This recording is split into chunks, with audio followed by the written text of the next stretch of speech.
ऋषि पंचमी की कहानी।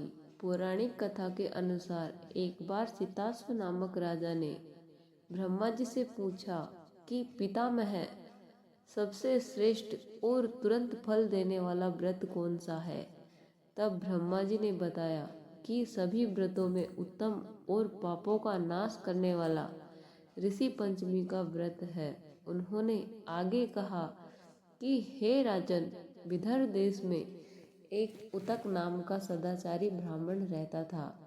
उसकी पत्नी का नाम सुशीला था, जो कि बहुत पतिव्रता थी। ब्राह्मण के एक पुत्र और एक पुत्री थी।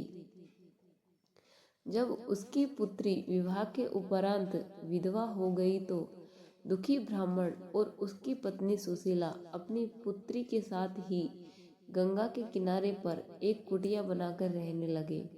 कुछ समय बाद एक दिन सोते समय ब्राह्मणी ने देखा कि उसकी बेटी के शरीर में कीड़े पड़ गए हैं। तब ब्राह्मण उतक को ध्यान लगाने पर पता चला कि उसकी बेटी पिछले जन्म में एक ब्राह्मण की पुत्री थी, लेकिन रजस्वला के दौरान वह पूजा के बर्तनों को छू लेती थी। साथ ही उसकी पुत्री ने कभी ऋषि पंचमी का व्रत भी नहीं किया था। इस वजह से उसकी ये हालत हुई है। फिर ब्राह्मण के बताए अनुसार उसकी पुत्री ने इस जन्म में कष्टों से मुक्ति पाने के लिए ऋषि पंचमी का व्रत और पूजन किया। इस व्रत को करने से उतक की बेटी के दोष दूर हो गए और उसे अखंड सौभाग्य का आशीर्वाद मिला।